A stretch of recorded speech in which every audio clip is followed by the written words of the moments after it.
Chapter 9. The rain was still coming down, and I'd either have to put on my wet tennis shoes to go back to the dorm or take off my socks and walk in my bare feet. I stood at the door, watching the rain make rivers on the window of the side door to the school, feeling the cold of the cement stairs creeping through my socks. Barefoot it was. Then I heard a woman's voice, singing. It was a rich, soulful voice, full of tenderness and heartache. Something in me hurt like a wounded joint that aches when it rains. The voice was coming from the basement. As I walked down a couple of stairs, it dawned on me that it had been a while since I'd heard a woman's voice at all. Oh, there'd been the ladies from church who'd brought over casseroles after my mom died, but they usually spoke only in sympathetic whispers. The woman at the funeral home was old and she smoked, so her voice was deeper than my father's. And there was Miss B, the librarian, but she spoke in a hushed librarian voice. No, I crept closer. This was the voice of a whole different kind of woman. She sang of wishing on the moon and begging of the stars. It was a song of dreams and longing. As I got closer to the custodian's workshop, I could hear a crackly, whirring sound and realized with some disappointment that the singing was from a record. I remembered what Early Auden had said. He listened to Louis Armstrong on Mondays, Frank Sinatra on Wednesdays, Glenn Miller on Fridays, and Mozart on Sundays, unless it was raining. If it's raining, it's always Billie Holiday. I had heard of Billie Holiday, the jazz and blues singer, but I'd never really listened to her sing. Her voice mixed with the music like molasses with warm butter. I stood just outside the door listening, glad I was out of the rain, when I recognized a familiar smell. Wood shavings, cut wood, split wood. I breathed in deeply. It smelled like my dad's workshop and kind of like a soapbox car. Suddenly, I had a feeling I knew what Early was doing. I walked in, and there he was, leaning over the sweetie pie, laid out on a wooden frame. He had knocked out several sections of warped boards and was working at unscrewing the seat rigging. I opened my mouth to tell him thanks, but no thanks. I really wasn't serious about building a better boat. Her real name is Eleanor Fagan, Early said before I could speak. Whose real name? I said, irritated at how he just jumped into a conversation, making me feel 2 steps behind. Billie Holiday's. I wondered if she changed it so people wouldn't confuse her with Eleanor Roosevelt. But I don't see how they could be confused because one's white and one is black. Do you know which one is white and which is black? Yes, Early. I know which is which. My irritation subsided a little. He was odd, but in a funny way. Plus, one is a singer and one is the president's wife. Yep, it'd be pretty hard to confuse the two of them. The room smelled not only of wood, but also of other shop items like kerosene glue and varnish. It was warm and homey. I picked up an oar and ran my finger along its rough paddle. That blade needs smoothing, Early said, handing me a square of sandpaper. Of course, it wouldn't be called a paddle. That would be too common and make too much sense. I began sanding. There was something reassuring about the rough splinters giving way to fresh smoothness underneath. Maybe her real name was Billie Holiday all along, but she had to earn it, just like pie. I didn't answer, not sure if I wanted to hear more about his imaginary story made up of numbers. Remember that part, Jackie? The part where Pie wants to go explore and his mother says to keep an eye on the stars. Remember that? And she names the North Star after him, Polaris, remember?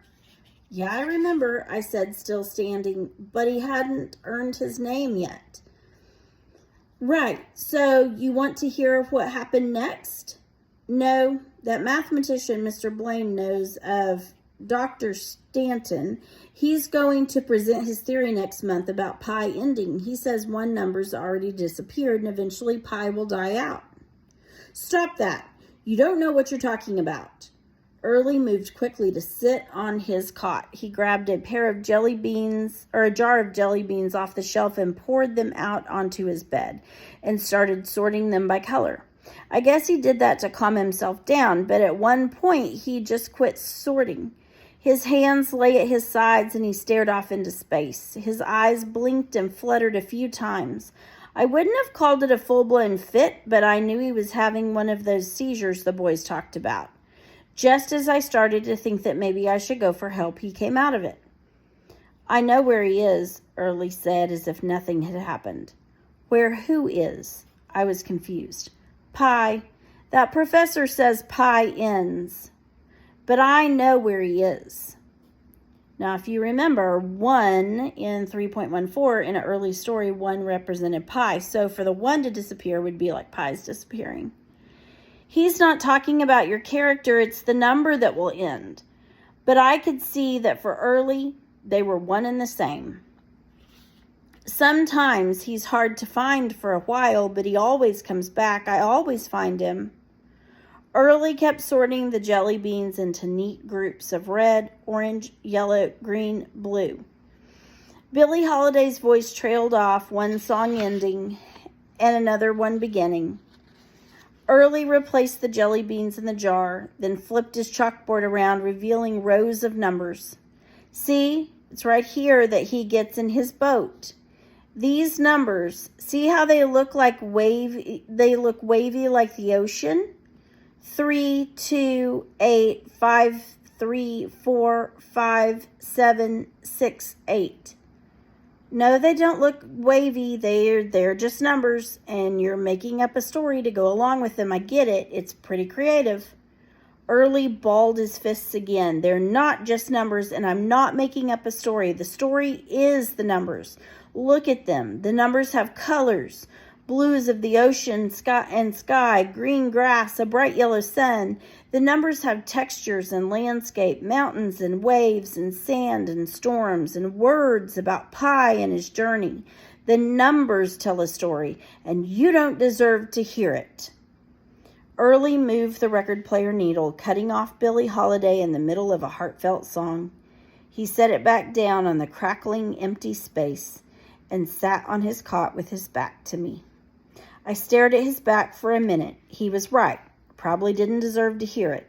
But I didn't want to go back to the dorm, and the lonely sound of the record crackling in the empty space made my heart ache as if it had been rowing hard for a long time. So these numbers, the wavy ones, what do they say? Early didn't turn around. His voice was quiet. That's where the sea gets rough. Student of the ocean. This is part of Early's story. The young navigator had set off by the light of the stars, but they were soon covered by clouds, and the sea grew rough. Pi had lived his entire life next to the sea, and he knew it well. He knew its moods and whims, its tides and swells, the sound of its playful splash and spray lapping at the sandy shore, as well as that of its waves crashing against the rocks. The salt and brine had worked their way into every pore of his skin.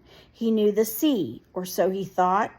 But as his voyage began, Pi realized he knew only what the ocean had let him know, what it had deemed necessary for him to know. But now that the ocean had allowed him in, it enveloped him with the fury and passion of a master teacher. And Pi had much to learn. The sea tossed him to and fro, making him cling to his little boat while he retched and heaved and shivered, until finally the sea dashed Pi's boat against jagged rocks and spit him out on the shore on a distant land. But Pi was angry and turned his back on the ocean. He didn't need a teacher. He would learn the lessons he wanted to learn, and he did learn that eating all your provisions in a day will leave you hungry the next, and starving the next after that. That yelling at the stars through the night and sleeping throughout the day will produce a sore throat and scorched skin, and that kicking a wrecked boat will not fix it. But eventually his anger and pride subsided as fatigue set in and he lay on the beach ready to learn. The ocean washed over his dry, burnt body, rousing him from his delirium, teaching him to look for fresh water in hollow stalks and to use the sap from plants to soothe his skin.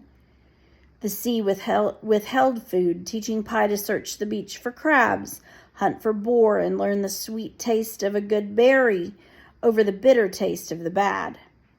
The ocean, in its cycle of wind and rain, pelted Pi, encouraging him to build a lean-to of reeds and leaves to keep himself dry. Over time, Pi's muscles grew strong and his mind stronger. He knew to find shelter when the colorful island birds ceased their chatter. A storm was coming. He knew that fish were easier to catch in the calm of low tide, and he knew that a boat left wrecked on the beach will not fix itself. Rebuilding his boat brought new discoveries for the young navigator. He had a keen eye for the craft, carving, bending, lashing, and he found pleasure in the work. The way the wood of the fallen tree would take shape in his hands, the feel of running a rough sandstone over the wood to make it smooth.